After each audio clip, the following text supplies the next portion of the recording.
and so the cop gets out and he's looking at me and I was like, yeah, and I'd totally forgotten about the gun in the holster on my chest.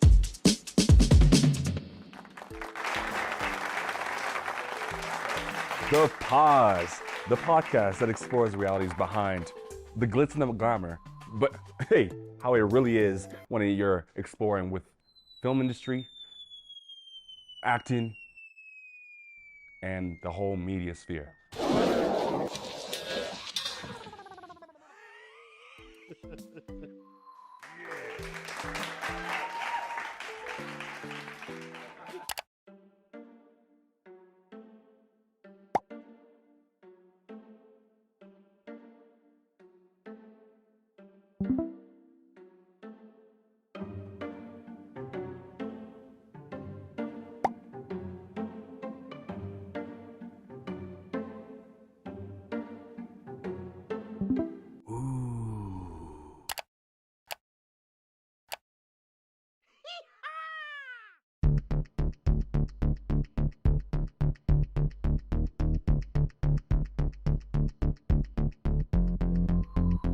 I am your host, Seth.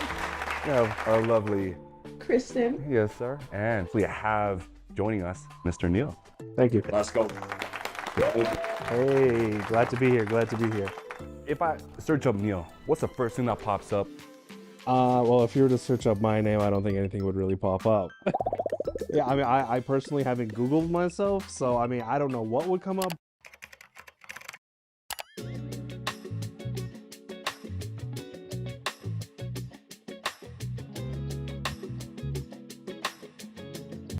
Maybe one day I will.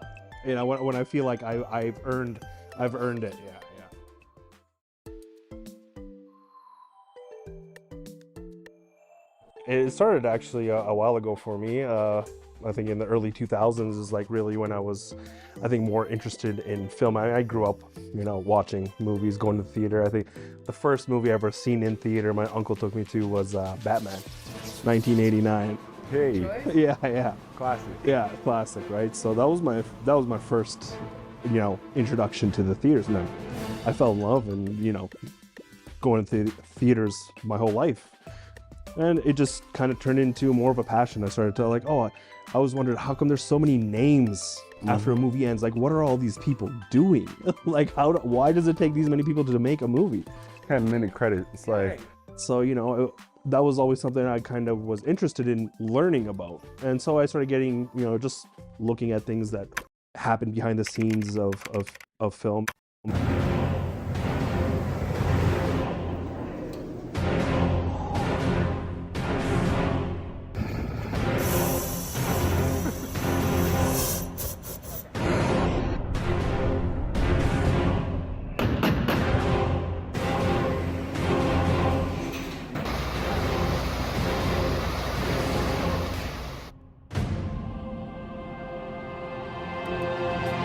I'd buy DVDs and always watch like the director's commentary and try to see the behind the scenes stuff. And it just slowly turned into this like real interest. And so eventually, you know, I decided to go to film school to try to pursue to see if it was something, you know, that kind of struck a chord with me, or was it just a pipe dream? did you want to be the next Tom Cruise? Like, what was the goal where you're like, I am in love with this world of cinema?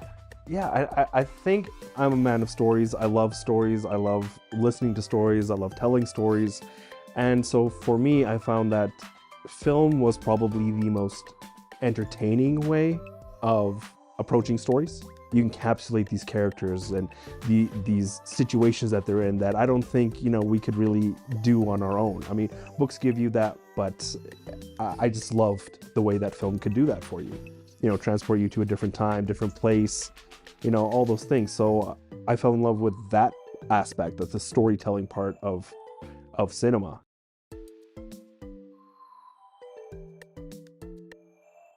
You know, I think it's because we tend to live a very structured life. Every day is kind of like the same thing. You know, day in, day out, you see the same people, you meet with the same friends, you have the same coworkers, you go to the same places, and then film allows us to escape that continuous cycle, and even if it is just for a couple of hours, right? So I think that's what draws people in that sense. It's easy. It's easy. You pay for a ticket, you go sit in the theater, you enjoy yourself for a couple hours, unwind, and you get to go home. Most movies that you enjoy, you see yourself in the character in a sense. Oh yeah, for sure. For sure. I want to be like 007, I want to be like it gives you that possibility that, hey, I could be an astronaut. Yeah. so it gives you that, Right. it becomes a full-on immersive experience. Exactly. You forget everything, until the credits roll, and then your life comes flooding back. But in those 2 hours, if the movie is good enough, Your mind. yeah, It's done correctly. exactly. And You get to take on another character. It's escapism, and I appreciate that about film.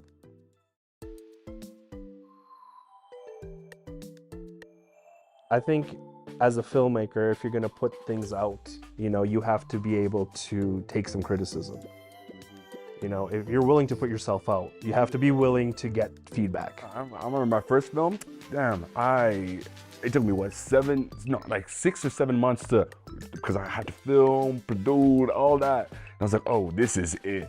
Like I was like, I finished. I was walking my damn. Y'all see The Babysitter? Yeah, I did that. Y'all see that? Yeah, no, we've been here. I look back now. That was like 7 years ago. Yeah. I'm like, Oh no. Hey there, I'm the babysitter.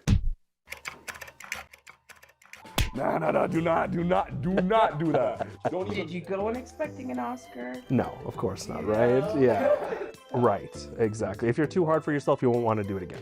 Yeah. Right. One of my favorite directors of all time is Akira Kurosawa. He's a Japanese director, and he's made over probably around 50 films or so. But he wrote, directed, and edited all of his own films, and so that kind of gave me I'm not saying I'm Akira Kurosawa, but if I could, measure up to 1% of his greatness, so I was like, all right, I want to learn from him, and that's how he did it. So I want to do it myself. So I went and put a brand new computer on my credit card, and just bought it.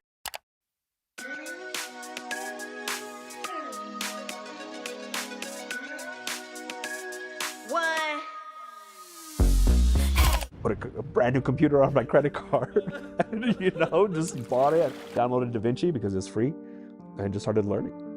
Probably put on the first week like a couple hundred hours. I've lived in front of my computer for like 2 weeks. The editing process where you don't see the sign. That's where the real glamour is. That's where the real work is. That's where the real work is. And that's how it was. And then I got this rough cut together, and I was like, wow, this sucks.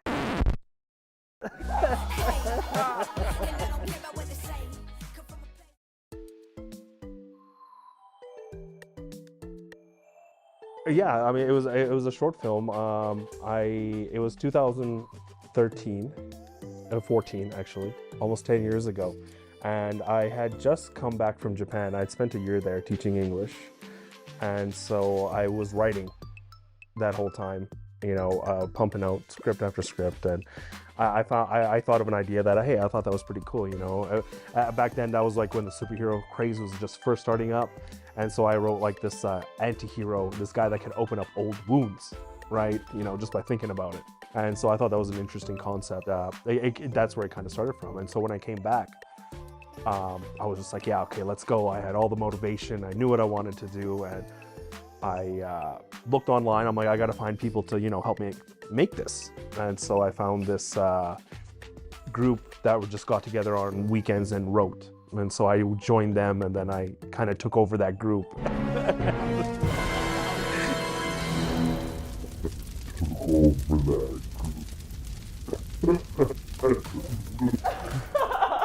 You conquered. Yeah, and then I was like, all right, now you guys are gonna work on something that I'm working on. And they're like, okay, great. Well, we're all a bunch of beginners, and so we went and filmed this thing.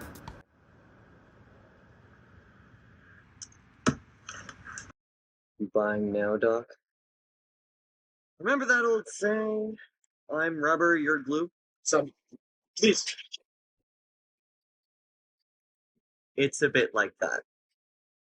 It kills me to do this to you, Sebastian. But I'm only asking this once.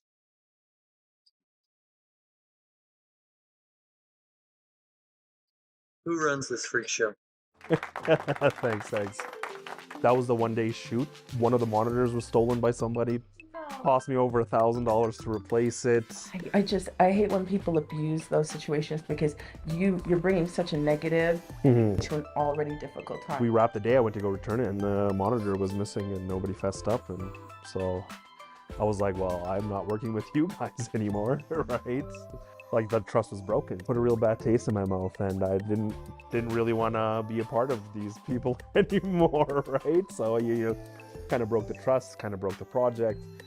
And it's very tough. It's very tough to put that next foot forward again. Exactly. And already, I'm putting every cent I've made into it. So I mean, it was just a complete failure. I never completed it. There would have been a couple of other scenes that I had to film, right? But just never got around to it. And so I just, kind of put it on the back burner and started doing long haul trucking. I needed some money, I needed to do something. So I got into long hauling, and I was doing that and everything was great. And then, COVID happened and the world changed. And, something crept back into my heart and said, hey, you know what? You need to change with the world and go try to pursue this passion of yours. And so I did. I, got out of trucking, got rid of the, paychecks, the security and all of that comes along with it, and went all in on film. And so I just applied out of the blue to a production company, and it was Billy the Kid season 1. And for some reason, I guess they decided to hire me. I took some time off after that. I wrote a bit more, and then I went out to Joe Pickett, and then I met a bunch of guys that were just as passionate as me for filmmaking. And so I was like, hey, I got lots of scripts, let's shoot something. And so I shot a horror.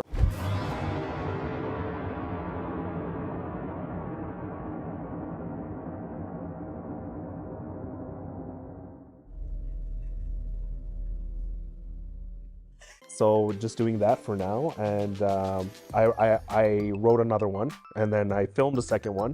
So that one's in the can right now. So I got to edit that one.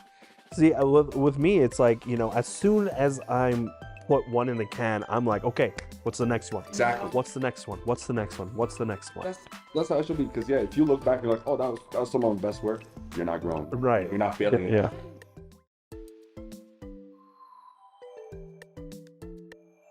I do have to say, it was a 3-day shoot. On the third day, a different location, because I needed an undeveloped, creepy basement. It's kind of like where the climax of the film was going to happen. It was a horror, right? Death. Exactly. And so a friend of mine said, hey, I have a friend, and she has a house with an undeveloped basement. Want to go shoot there? And I asked them, and they were okay with it. So we went and shot there. But so she's like, yeah, you guys shoot. We started at probably 8 p.m. And she's like, I'm just gonna go out for a bit, and you guys do your thing. And so we're doing our thing. About midnight rolls around, and she comes back hammered. So she comes downstairs, and then she's like, no, that's not how. She started going to the actors. Oh no, that's not how you do it. Oh, you should be doing it this way. She was this old white lady dropping the N-word on Kevin. Yo, this is about to really hurt some people's feelings, so if you're a little sensitive, you might as well turn this joint off right now. Okay? I was like, oh my god. Kevin's just like, ha ha ha. I was like, oh my god. Kevin's just like, ha ha ha. Oh my god. We're all just cringing at this lady, just messing up our entire shoot. We're almost done. So we just just put up with it. And that's kind of what we did. And we got through it. And I mean, in the final edit, you can kind of tell that we were kind of rushing at the end. To get the hell out. To get the hell out of there, right? To get it out of Dodge. And so, but our actress, Rachel, she was incredible. But she was really affected by this. So I said, use that in the final scene, because she has to manically laugh and cry. Manically cry and then turn it into this laugh. And so I was like, use what just happened. Use what happened as your motivation. You're already in that headspace. So just go ahead and do the scene. Did she kill it? She killed it. She killed it.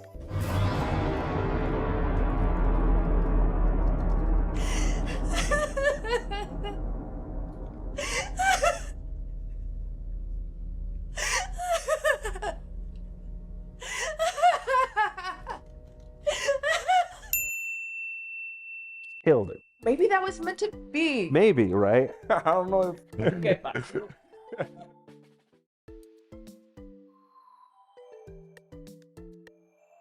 On the second short film I did, we were filming day 2 of shooting. We're out, it's snowing, it's cold, we're outside because we're doing the opening scene, which is a carjacking scene. So the car pulls over and then 2 guys come and rip them out of their car, hop in and drive off. So we did that a couple times, and I guess somebody in the neighborhood seen this and called the cops.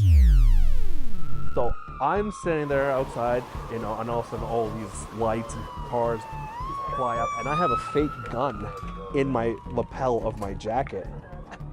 My DOP and the guy that was doing the sound, they're in the car, right? So we're like, get out here, right? So you guys have the camera and the microphone so the cops can see that we're not actually carjacking people. So they come out and my buddy has the boom and he like starts booming it towards the cops. Yeah, read him his rights. There, come on. Yeah, you see this. And Caden, the DOP, he just starts rolling. And so the cop gets out and he's looking at me, and I'd totally forgotten about the gun in the holster on my chest. And the cop just points at it and he's like, hey, nice gun. I'm like, I put my hands up right away. I'm like, it's fake. It's fake. All right. It doesn't even have CO2 in it. That's He's like, no, it's all good. We just had some concerned citizens phoning us, telling us that there might be some crimes in progress. Blood. And they're like, who's the owner of the car? Let's just check to make sure that, you know, the insurance and registration is legit. And it was Kevin's Beamer. Wait, you have this? Somewhere. Caden's got it somewhere. You have a week.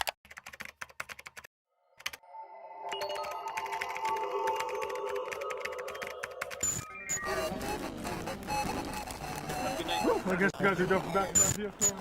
Yeah, you guys hop back in this one. Let's all go back to their house. You can get out of here. Okay, yeah, I'll come with.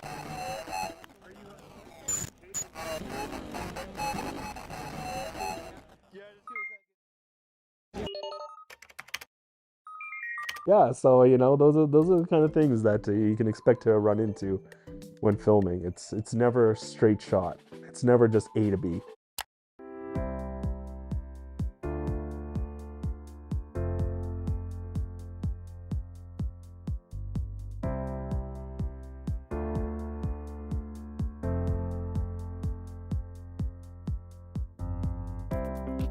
Adversity creates character, right?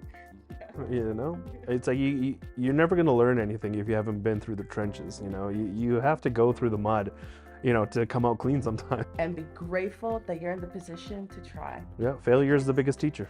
Exactly. Yeah. You are living someone's Exactly, and that's the way I think about it every time. With obviously all the experience that you built up with all these different scenarios, obviously it's gonna make you more equipped. Yeah, for sure. Yeah, of course. You have to remind yourself that, hey, first of all, this is tough.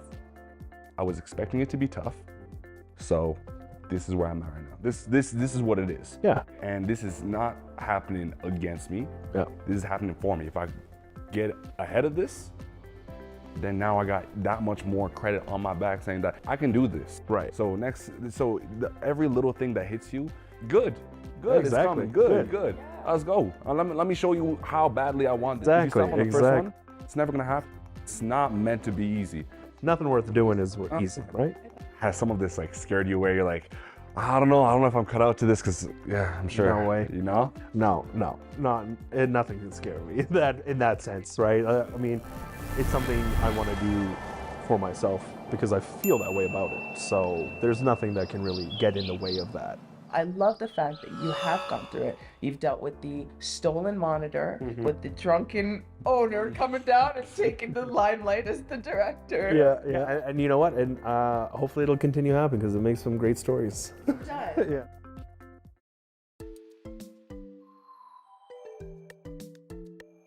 You know, a few years ago, I would have only dreamt about being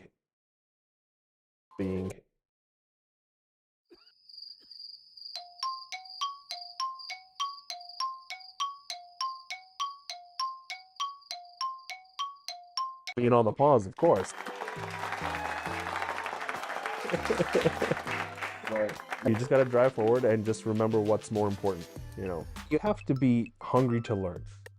It's like if every day, you know, when I get the opportunity to work on set and I don't understand something, I'm asking someone.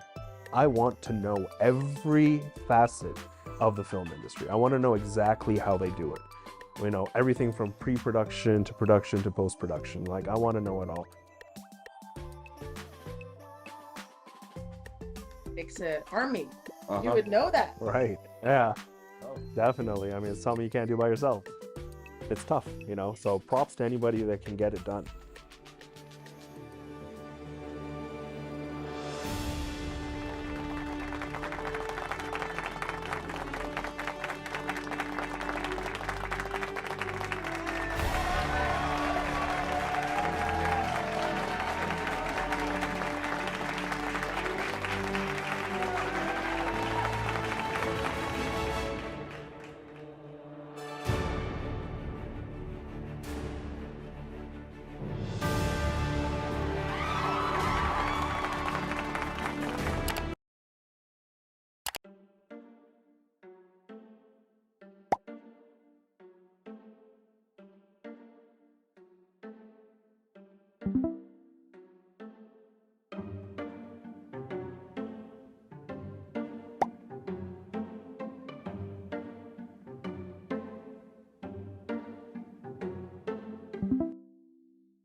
You gotta, who doesn't check the focus before they start recording something?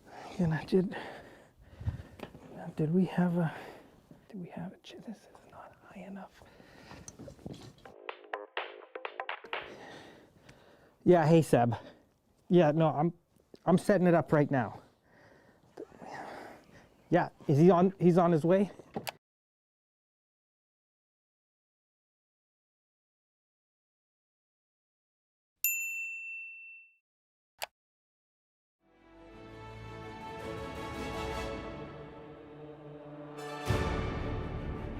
Hey, the pause, winning. First of hopefully many awards in my illustrious career. You know, I just really want to say thank you guys for giving me this opportunity. And I especially want to thank all of those, you know, future filmmakers, everybody that's aspiring to do something creative with their life, you know, and I think everybody does. We all need an outlet. We all need somewhere to delve deep within our creativity, to maybe find a piece of ourselves. So this is to all the dreamers. As I talk into this microphone, I gotta say just one thing to all the lovely people out there. Thank you. Is that gonna, is this thing on? God.